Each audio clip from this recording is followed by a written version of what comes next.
Unified 911, anong matutulong namin sa'yo? Anya ti maitulong mi ken kapo. Anong may tatabang ko sa Unsay imo? akong ikatabang nimo? Ngini makadabang na misal ka no. Sa anumang wika o dialekto, may tulong na darating sa iyo.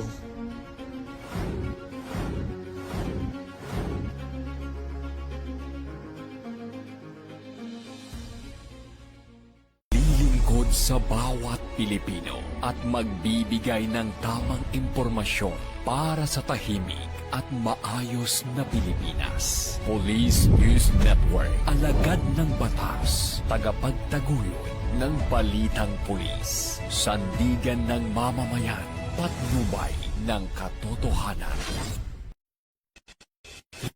Kampo Krame, maghahatid ng pinakahuling kaganapan at nagbabagang balita. Ito ang PNN Police News Network. At ngayon, ang inyong mga tagapagbalita.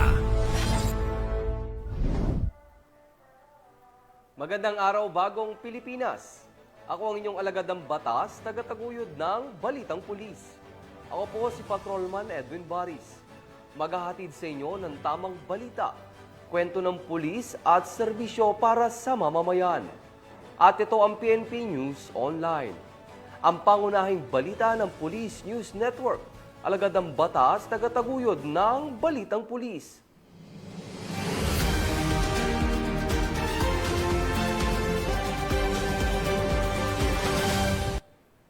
Narito ang mga balitang hatid ng ating PNN correspondents mula sa iba't ibang panig ng bansa.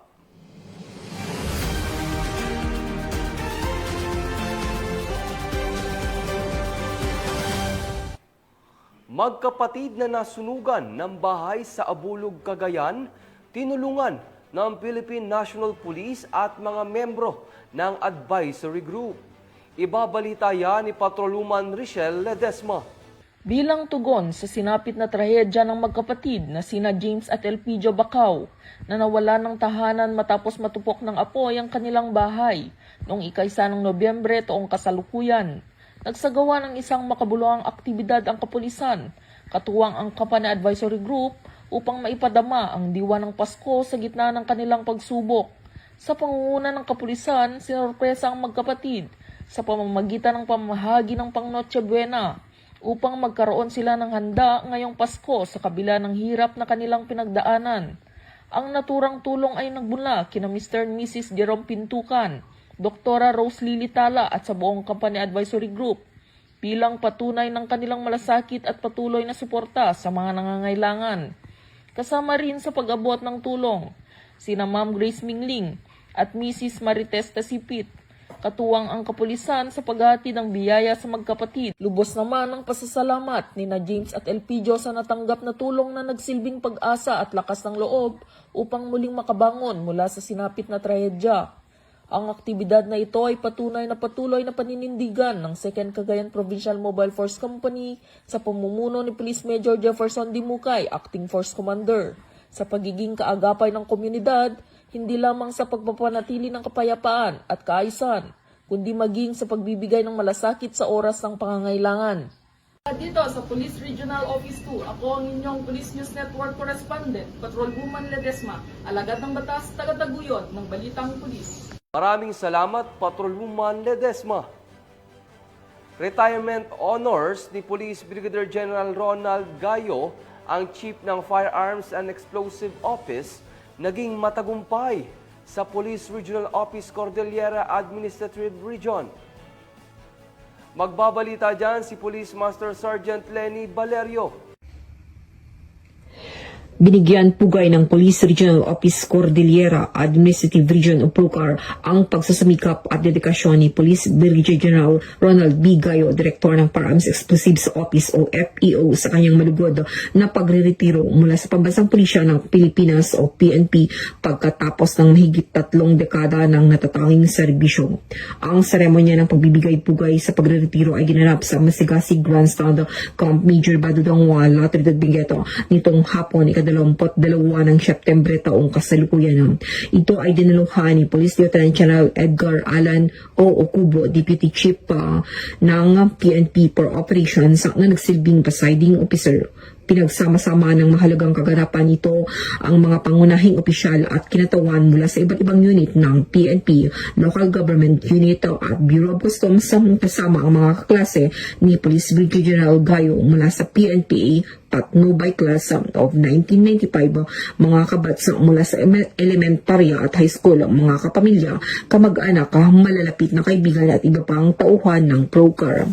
Bilang tampok ng seremonya, ginawaran na si Police Brigadier General Gayo ng medalya ng serbisyong espesyal ng PNP, medalya ng paglilingkod at medalya ng katapatan sa paglilingkod. Samantala, ang kanyang asawa na si Ginang Grace Crystal Gayo ay tumanggap ng plaque of appreciation para sa kanyang matatag na suporta sa kanyang asawa sa natatanging paglalakbay. Sa kanyang mensahe ng pamamaalam, ipinahayag ni Police Brigadier General Gayo ang kanyang lubos na pasasalamat sa kanyang oras sa serbisyo. Taos-puso siyang nagpapasalamat sa mga tagapagturo na gumabay sa kanyang pamilya na nagbigay ng walang humpaya ng suporta at sa mga kabaro na naka-uniforme na naglingkod kasama niya. Bilang bahagi ng programa, binasa ni Police Colonel Francisco B. Bulwaya Jr., Hepe ng Regional Personnel and Records Management Division ng PROCAR ang opisyal na retirement order. Kasunod nito, pinangunahan ni PEMS Rogelio M. Orlando, the second Executive Senior Police Officer ng FEO, ang pagbaba at paglalagay ng personal na watawata ni Police Brigadier General Gayo. Nagtapos ang kaganapan sa pagbasa ng pagre-retiro ng badge ng PNP ni Police Colonel Rod A. Espiro, Acting Secretary into the Directorial Staff o OTCDS, na sinundan ng paglilipat ni Police Brigadier General Gayo ng kanyang badge kay Police Lieutenant General Okubo na sumisimbolo sa opisyal na pagretiro ng pinangaralan at pagkatapos ng isang mahalagang kabanata sa kasaysayan ng PNP. Si Police Brigadier General Gayo ay isang may pagmamalaking tubong Pangasinan at isang natatanging miyembro ng Philippine National Police Academy Patnubay Class of 1995. Ang kanyang pagre-retiro ay nagmamarka ng pagtatapos ng mahigit 3 dekada ng dedikado, walang pag-imbot at huwarang paglilingkod sa bansa. Mula dito sa Riyon ng Cordillera, ako ang inyong PNN correspondent, Police Master Sergeant Lenny Valerio, alagad ng batas, tagataguyod ng Balitang Pulis. Maraming salamat, Police Master Sergeant Valerio. Nagsagawa ng inspeksyon sa mga tindahan ng paputok ang mga membro ng Philippine National Police sa Daraga, Albay. Ang buong detalye ng report ay mula kay Jeradel Loterte. Nagsagawa ng inspeksyon ang Daraga Municipal Police Station sa pamumuno ni Police Lieutenant Colonel Edgar E. Azotea, Chief of Police, sa mga tindahan ng paputok sa Daraga Park, Barangay San Roque, Daraga Albay, kahapon Disyembre 22 taong kasalukuyan. Layunin ng aktibidad na tiyakin ang pagsunod ng mga nagtitinda sa mga umiiral na alituntunin at regulasyon hinggil sa pagbebenta ng paputok upang mapanatili ang kaligtasan ng publiko at maiwasan ang anumang insidente, lalo na ngayong nalalapit na ang araw ng Pasko at Bagong Taon. Patuloy ang Pulis Daraga sa pagpapatupad ng mga hakbang upang masiguro ang isang ligtas at mapayapa na komunidad para sa lahat. Bagong PNP para sa bagong Pilipinas, serbisyong mabilis, tapat at nararamdaman. Mula dito sa Legazpi City, Albay, ako ang inyong PNN correspondent, Patrolwoman Jera de Luterte, alagad ng batas, tagataguyod ng Balitang Pulis.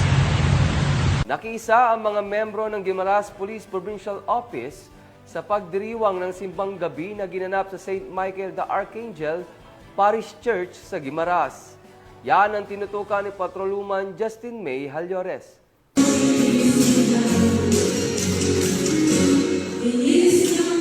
Nakiisa ang Guimaras Police Provincial Office sa pagdiriwang ng simbang gabi na ginanap sa St. Michael the Archangel Parish Church, Barangay San Miguel, Hordan, Guimaras. Nito lamang ika-21 ng Disyembre taong kasalukuyan. Sa pangunguna ni Police Colonel Leonardo A. Borromeo, Officer in Charge ng Guimaras Police Provincial Office, ipinamalas ng hanay ng kapulisan ang PNP core value na makadiyos sa pamamagitan ng aktibong pakikibahagi sa banal na gawain.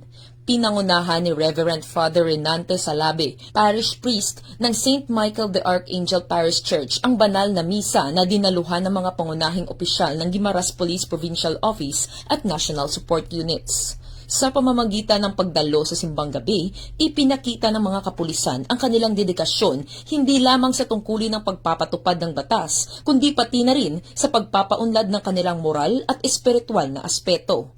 Ang ganitong mga gawain ay nagsisilbing inspirasyon upang lalo pang mapalakas ang disiplina, pagkakaisa at malasakit sa kapwa sa loob ng organisasyon. Ipinamalas din ng PNP personnel ang kanilang talento at malasakit sa serbisyo sa pamamagitan ng maayos at disiplinadong pakikilahok sa aktibidad na sumasalamin sa kanilang profesionalismo at taos-pusong paninilbihan sa Diyos at sambayanan. Sa kabuuan, ang pakikiisa ng Guimaras Police Provincial Office sa simbang gabi ay patunay na ang Philippine National Police ay patuloy na naninindigan bilang isang organisasyong makadiyos, may kakayahan at may buong pusong naglilingkod para sa kapayapaan at kaayusan ng sambayanan.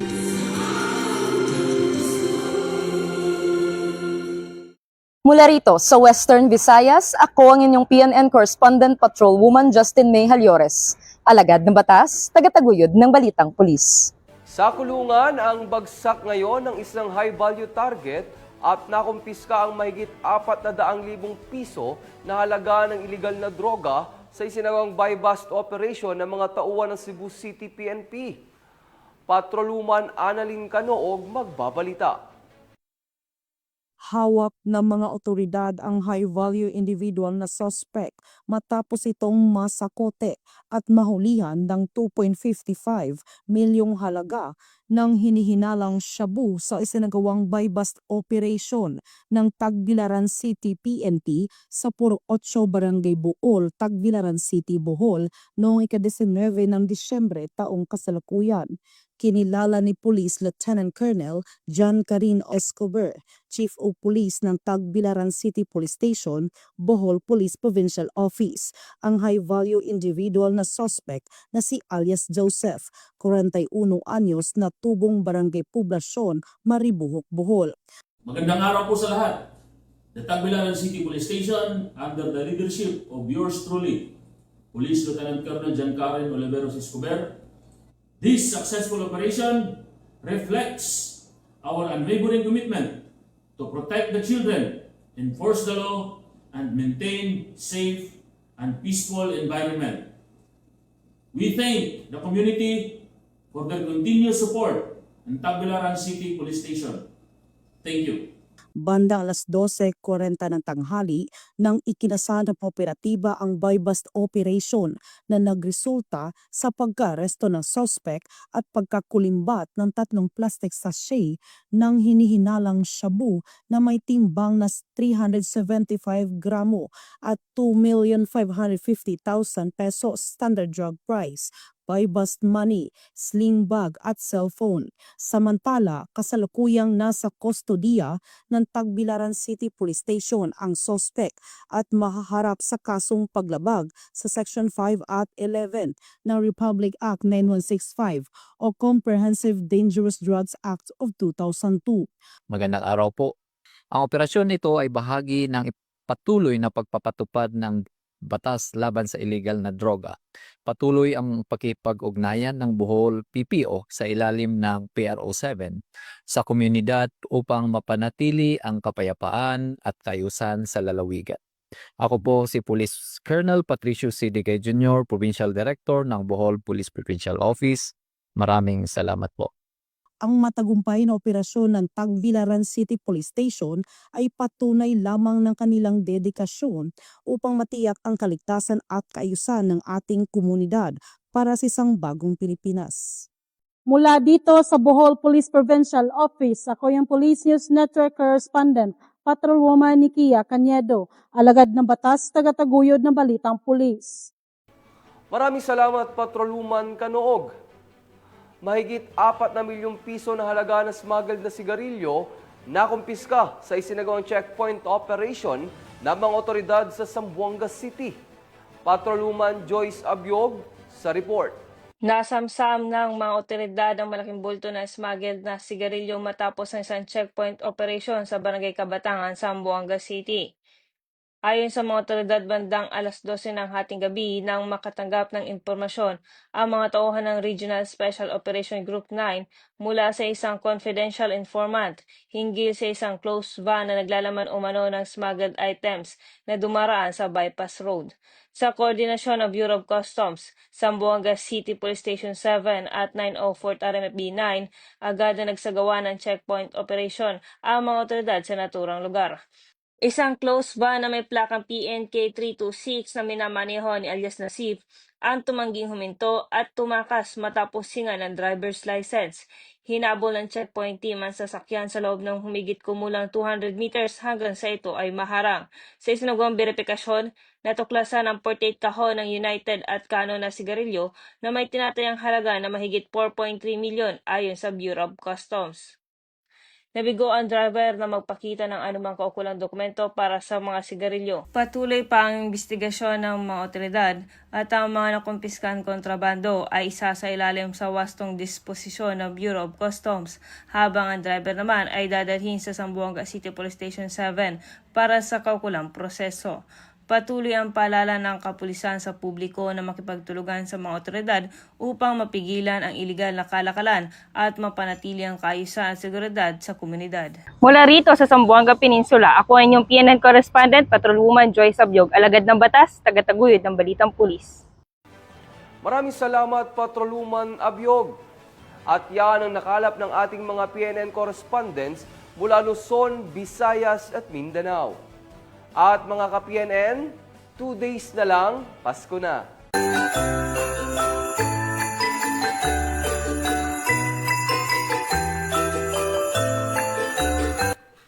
Sa ngalan ng pamunuan ng Philippine National Police, sa panguna ni Acting Chief PNP Police Lieutenant General Jose Melencio Nartates Jr. at sa pamumuno ni President Ferdinand Bongbong Marcos Jr., kami ay maglilingkod sa bawat Pilipino at magbibigay ng tama at balanseng balita. Mula rito sa tanggapan ng tagapag-ugnay ng Pambansang Pulisya, kami ang inyong alagad ng batas, tagataguyod ng Balitang Pulis. Ako ang inyong tagapag-ugnay, Patrolman Edwin Baris. Maghahatid ng tamang balita, kwento ng pulis at serbisyo para sa mamamayan. At ito ang PNP News Online. Ito ang bagong PNP para sa bagong Pilipinas. Serbisyong mabilis, tapat at nararamdaman.